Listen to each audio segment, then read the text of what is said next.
I'm Chuck Norris, president of the United Fine Arts Federation. This is Danny Lane.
The history of martial arts can be traced back more than 1,000 years, starting in China, then migrating to Okinawa, Japan, and then Korea.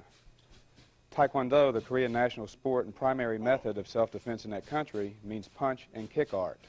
The hyungs, here in America called forms, are the foundation and base of all martial arts disciplines, especially Taekwondo. A dance-like routine, almost mechanical in its application, the techniques are taught by masters all over the world and interpreted as an imaginary fight between the practitioner and a multitude of opponents in a complete circle. Besides teaching the practitioner balance, timing, breath control, footwork, memory recall, and expressing the artistic expression of their physical techniques, what do all the different techniques and movements really mean? They seem almost senseless to dedicate years of perfecting each hyung. During this video series, this is what we're going to find out, the secrets of Taekwondo Hyung. Hello, I'm Danny Lane, National Director of World Martial Arts Centers, 6th-degree black belt in the Chuck Norris United Fighting Arts Federation, and Master in Taekwondo. And welcome to my video series on the hidden secrets of Taekwondo. During this video series, I'm going to pass on what I feel are the real self-defense interpretations and applications of all the basic fundamentals, the hyungs, and the complete fighting system of Taekwondo. I think you'll be amazed. I hope this will educate you and enlighten and also open up a whole new world of knowledge in your study of Taekwondo. In this video, we'll be breaking down all the basic fundamental forms in the Taekwondo Tang Soo system, basic form 1, 2 advanced, and 3. I'd like to introduce Robert Bond. He's one of my students. I chose Robert to be in this video because he started with me when he was 4 years old, and he just turned 5 just recently. And he has an excessive memory recall. And he's going to demonstrate our very first basic form, which is the eye pattern, Kicho Hyung Ilbu, for you. And then we're going to break it down and look at all the hidden self-defense movements inside the form. Robert, come to attention. Show your respects. Ready, stance. Okay. On my command, please. Ready? Begin.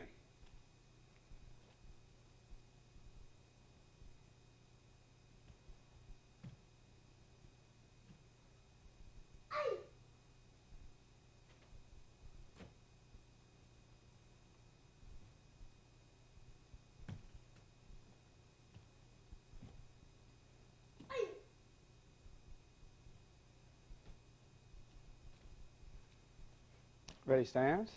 Come to attention. Bow. Ready, stance. Stand at ease. Okay, and when you look at the form, it basically looks pretty mechanical. Doesn't look like it has very much self-defense meaning inside it. And a lot of people pretty much, they learn the form, they get their belt, they go on to the next form, and they forget about it. But inside, this fundamental form, there are many hidden self-defense movements, as you probably saw in our previous video. So now I'm going to go back to my assistant and then break down this form for you and show you all the hidden movements.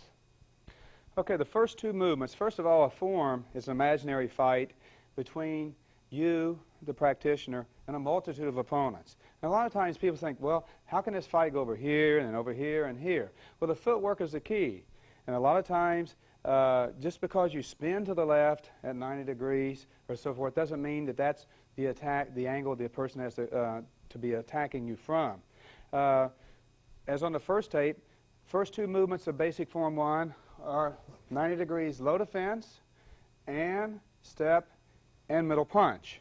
Well, there's basic interpretations, intermediate and advanced interpretations of those two particular movements. A basic interpretation would be, first of all, maybe a person grabs you by the shoulder and you move in, drop down in the stance. Now, it looks like you don't have enough room to throw the punch. Of course, a reverse punch would be in order, but in the form it calls for a step-through center punch.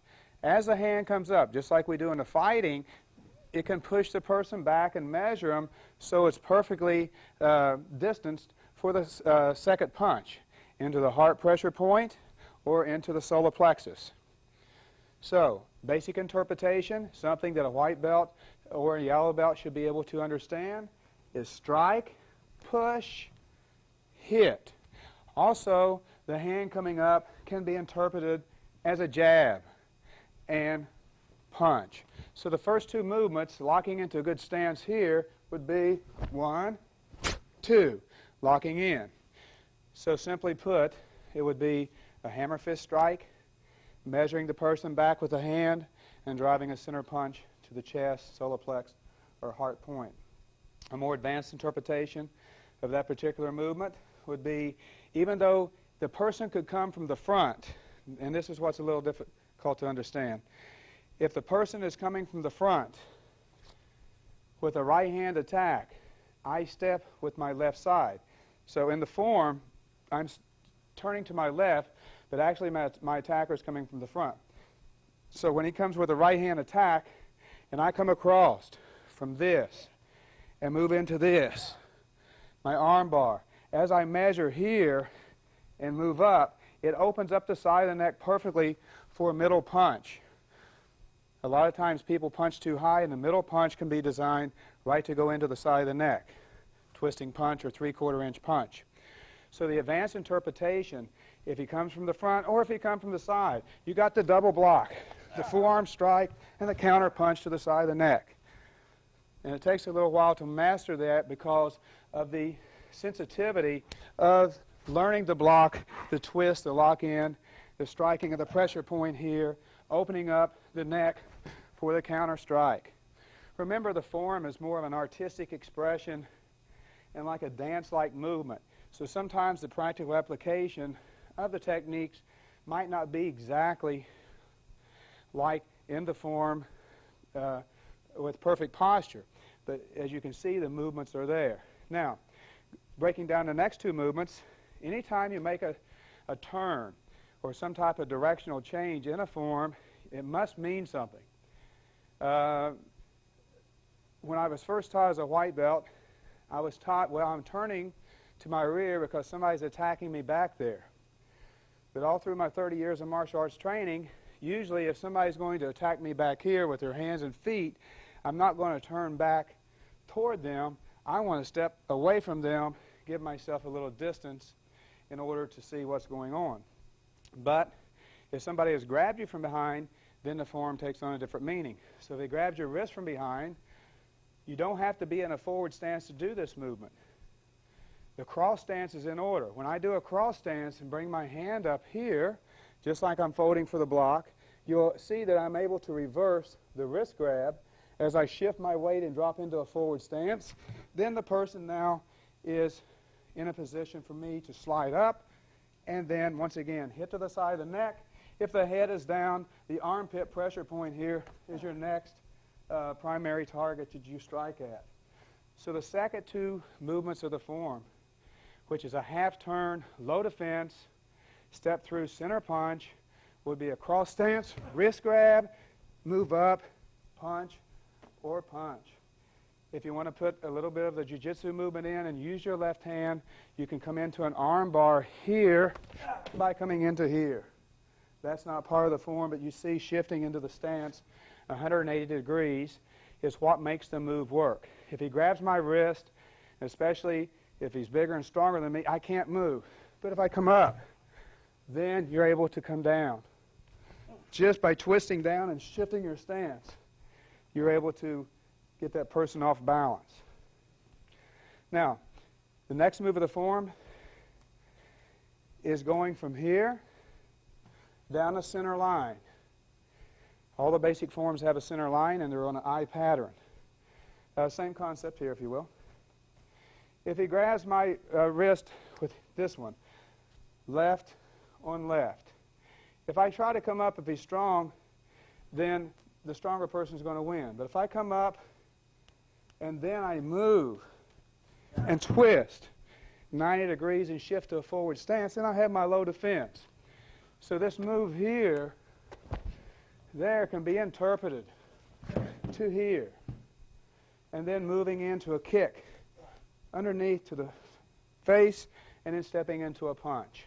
The reason you do it 3 times is just to practice both sides of the body to develop your ambidextrous coordination.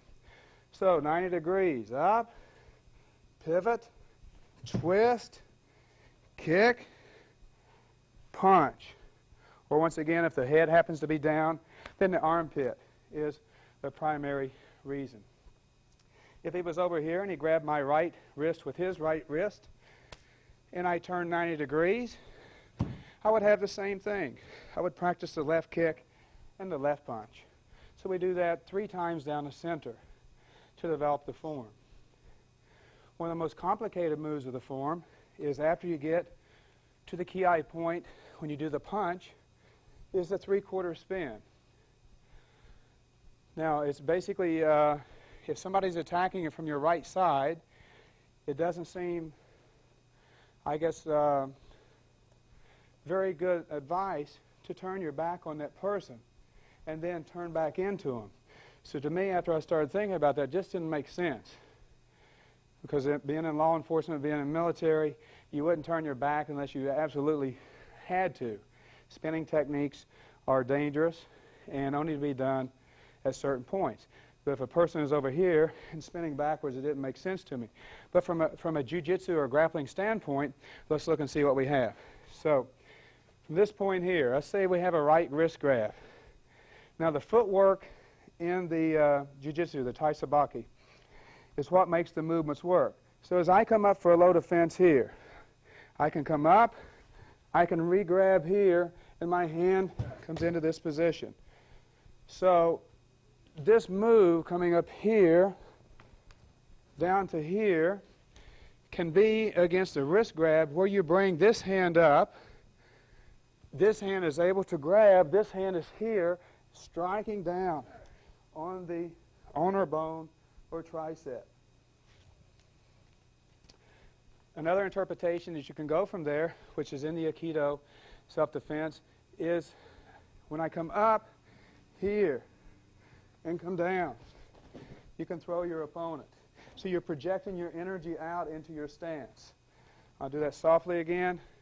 I'm changing over and just pushing him out. Even though my hand is open, I've still utilized the movement and the spin and the footwork of the form.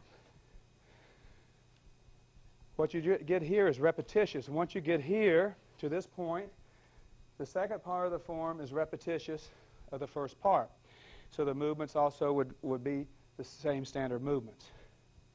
So that pretty much breaks down the interpretations and the hidden self-defense moves of basic form 1, Kicho, Hyang, Ilbu. Now Todd will do the basic form 1 with the proper timing, speed, breath control, muscle tension. If you will. Hey!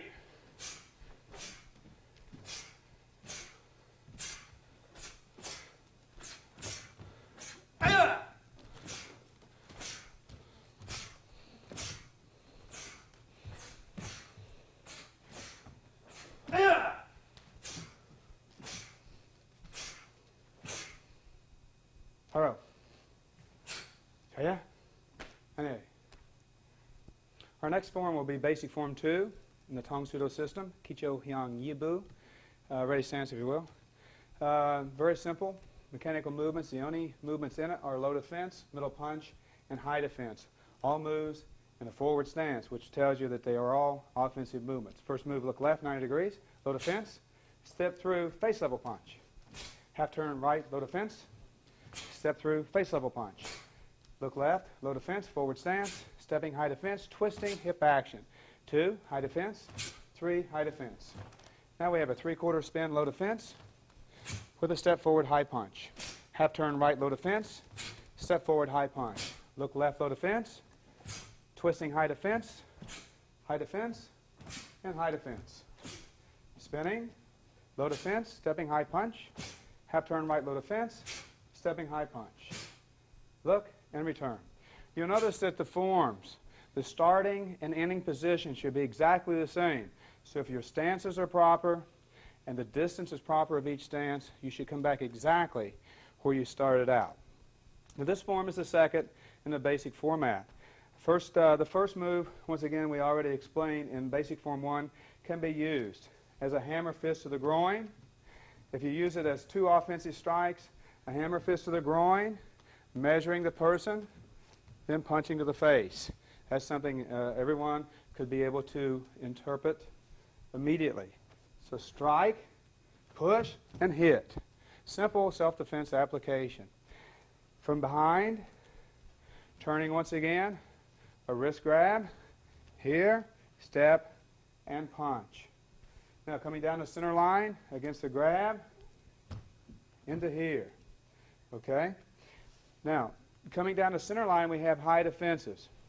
So the high defenses can be interpreted as from grabbing, knocking the hands up, or striking into the chin or neck area, or if somebody's striking down, diagonal block.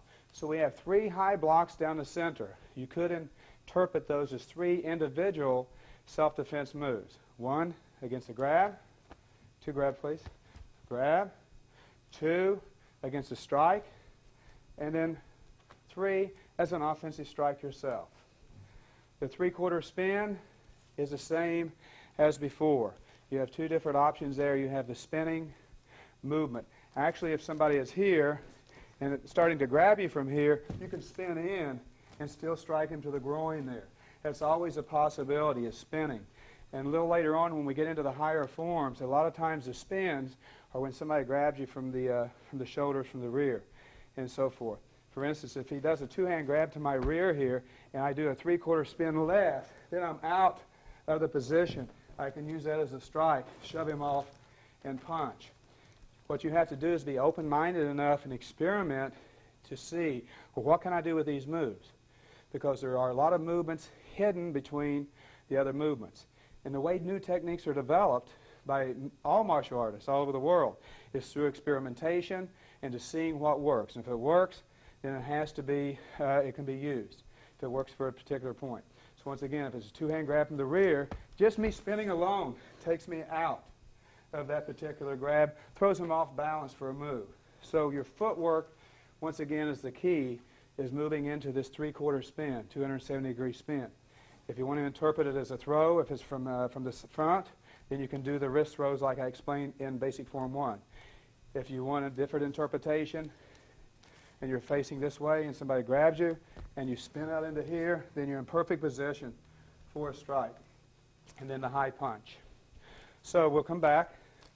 We'll do basic form 2 with proper timing, speed, the ki points on each high defense. Kicho Hyang Yibu. Ready? Hey!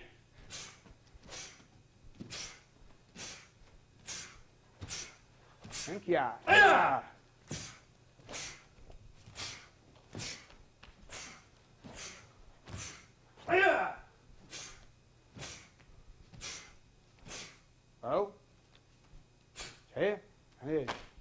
Stand at ease.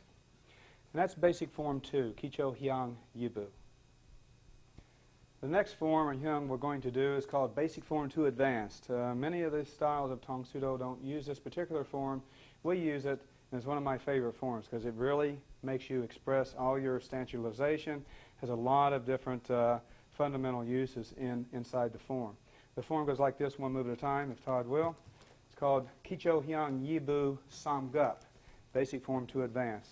First 3 movements to the left, low defense, middle front thrust kick, and then face level punch. Then we go 180 to the right rear, low defense, front thrust kick, face level punch. Now in this particular form, we're using a back stance. Down the center, low defense, with a reverse punch. Stepping inside defense with a reverse punch. Stepping high defense with a reverse punch. And then a stepping outside defense with a punch kiai. Then we do the 3/4 spin again. Low defense, and repeat the first half over, kick and punch. Half turn right, kick and punch. A little slower, low defense, reverse punch. Inside, reverse. High, reverse. Outside, reverse. Then we glance, we spin, 3/4 spin. Middle front thrust kick, face level punch, half spin right, kick and punch. Look and return. So each movement has, once again, a self-defense application.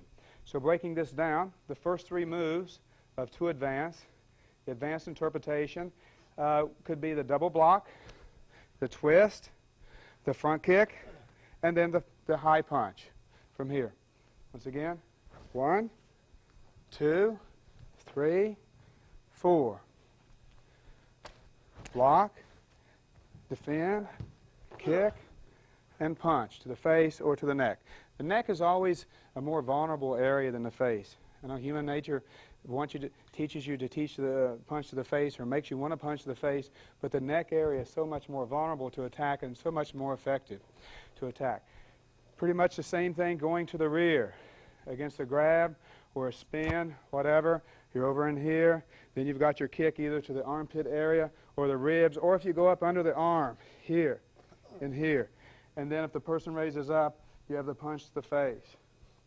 Coming down the center line, if somebody grabs you from this area here, you'll be able to see, you can move back, defend, and counter punch. So it's just teaching you basic defenses. Somebody grabs your clothing or something. 1, boom, 2. So it's a basic defense where you're stepping 1 and then following up 2. It's the weight shift of coming from here to here to here. And the weight shift is what gives you the power. And so anytime it's a low defense, it must mean it's something that's you're defending from the solar plex on down to the upper leg. So it can be a grab, or if he's hooking in here with a punch, or if he has a weapon in his hand.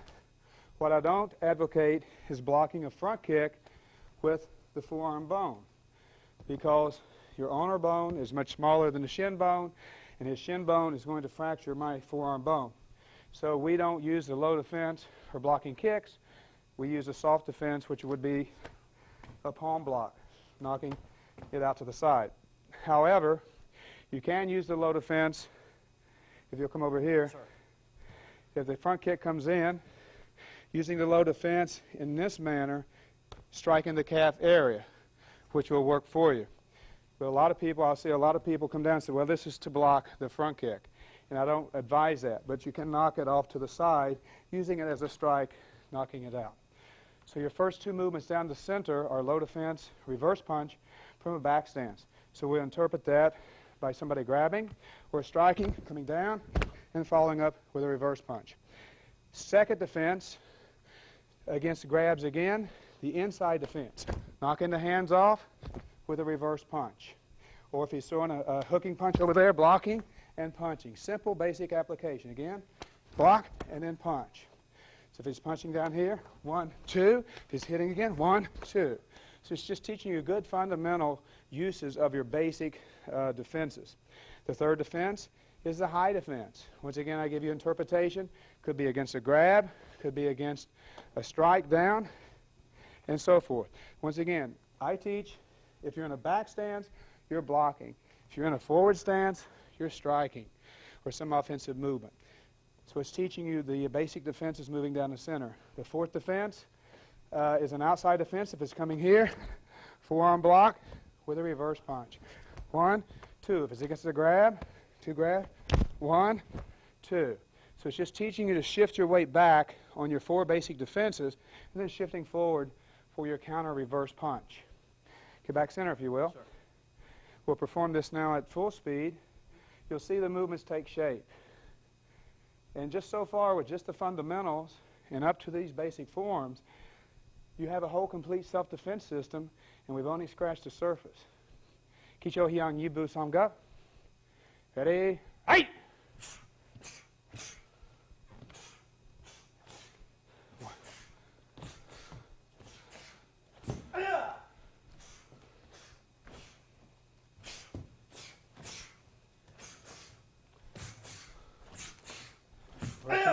Working.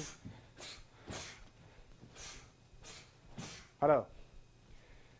And what makes this form effective is the hip action. You'll notice the snap, the extension in his punches, the hip action in every move. And so we emphasize total hip action, body shift, weight distribution, and so forth. Todd is a professional kickboxer, but his traditional movements and his traditional base is what's giving that extra added power to defend himself in the ring. And we contribute his training since he was 7 years old. His traditional training is into the professional kickboxing ring now has given him that added extra power and focus, stance utilization, and body shift. And that can be learned through the basic forms. Our fourth basic form is called Basic Form 3.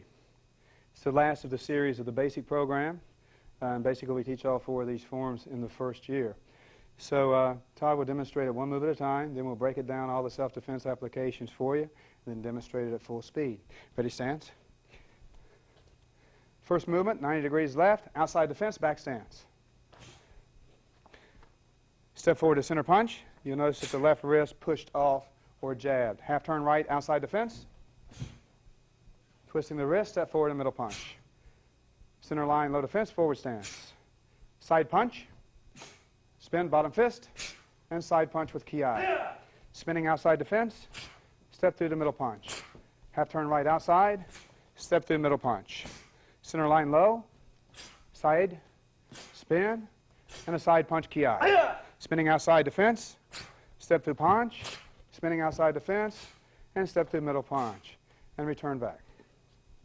At ease, please. Now, you'll notice that on the basic surface, everything looks like I blocked a punch, and then I hit you, and I blocked a punch and hit you, which is basically fundamentally is true. So since we're stepping out, except in this form, you're stepping out into a back stance. So if somebody's punching at you, most of the time you'll be stepping back. So stepping out into the back stance, the advanced interpretation of this, somebody's in close fighting, and we step out, and we do the strike. So the advanced interpretation that I demonstrated on tape number 1 is here. It's a devastating strike coming into the side of the neck. This is one of the most devastating strikes to take a person out or disorientate them, is that strike right along the side of the neck with either the inside of the forearm or the outside of the forearm, right here on this particular point, that triangle of pressure points and nerves there. We could look at it, somebody could grab us, we can knock the hand off. Another grab, knock the hand off. Step up in here and hit, or if they just start to move towards us, step up and hit them with a back fist. So it's all in the eyes of the beholder, what you want to do with your move. By changing the angle of your strikes, you can have 3 different self-defense moves there. So you can block, change your angle, you got it as a strike, change your angle, you've got it as a strike along the side of the neck, along with a throw. So you can see that it has some interpretation there. The twisting the wrist. Basically from here, you need to measure the person back if you're going to step forward and punch. So in the form, to me, a lot of times when we're fighting, if we're kickboxing or just fighting, a lot of times if you're close, you'll push the person back so you can hit them. So from my fighting experience, I said, well, that is what that can mean to me. Because I'm too close to step and hit him here unless I just throw a reverse punch. But to make the form work for me, I can push the person back or jab them, and then step forward and put my full body weight into the punch. All right, the next series of moves are from behind. 2-hand grab to the shoulders. You're doing a back stance. Outside defense, just knocking the forearms off. Very simple movement to here. It comes under, striking. And you just don't strike anywhere. Basically, you can strike here, you can strike here. I'm going to strike here so the arm won't bend. I'm going to strike in the middle of the forearm here, measuring the person and hitting them with a punch. Now, down the center line low defense, we've covered it before. It can either be against the wrist. If somebody is in this position right here, if I'm standing in this position, I can come center line and strike. The side punch is basically almost like a boxing jab. If you're fighting and your shoulders go parallel to the side and you extend, the side punch is almost like a boxing jab utilizing the front hip action. So moving into the form here, you're stepping and you're turning to the side. So it's a nice devastating move where you're here and you're hitting all the way to the side, getting that full hip twist into it. So once we're moving down the center line of the form, we're punching here. The spin bottom fist is one of the most devastating techniques that's taught, because actually I don't use the bottom of the fist, I use the bone of the forearm right there, right on the side of the neck. Now, a lot of military units use that as well. It's one of the quickest way to take a person out. Not up into the head area, because the temple area is pretty safely guarded and you're hitting most of the skull. But the spin bottom fist is one of the most devastating techniques that's taught. Then measuring the person, and then hitting them with another side punch. Okay? I'll do this slightly at an angle. But if I look at this basically as 3 strikes, 1, 2, 3, 4. Then it starts working for you. Each individual move by themselves or in combination with each other. Now the 3/4 spin. If we're facing this way, and somebody, say, grabs us by the shoulder here, just spinning and knocking the hands off is one interpretation of that move. 2-hand grab, if you will. Just spinning, knocking the hands off, jabbing the person, and stepping through and hitting them with a punch. So once again, it starts taking up some shape. It doesn't make sense to me if he's going to hit me with a right hand here for me to spin all the way to here and do it. So that's why I'm saying if you look at it from a grappling standpoint, that somebody's grabbed you or so forth, then it starts making a little bit more sense as far as the forms. So if you're going to turn 3/4 spin, go ahead and grab from here, 2 hands, here, just spin. And then it all works, the shift of the spin and the push back. Same thing from this angle here. The cross step, the pivoting into the back stance, the jabbing of the face, and the step through with a punch. So as you can see, the self-defense meanings are very in-depth in the particular forms.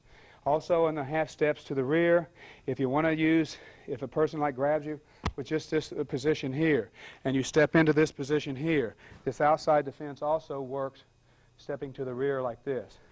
And a strike up to the side of the neck. Done just a little quicker, with soft, but the leg right here is used as part of the leverage to throw the person. So you're getting the shot into the side of the neck, also breaking the balance at the same time. Let's do the basic form 3 now at full speed. Once again, each move is emphasized individually, almost like a posing type of position, just so you can work on full extension of each move. Basic form 3, Kicho Hyang Sambu. Ready? Fight!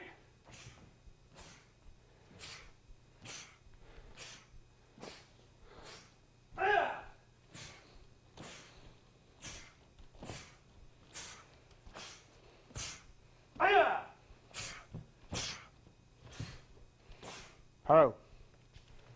Chaya, Kanye. And that will conclude our second tape on the fundamental forms of Taekwondo, the Tang Soo system. And I hope this really enlightened you, educated you into seeing a lot of the hidden movements in the basic self-defense forms.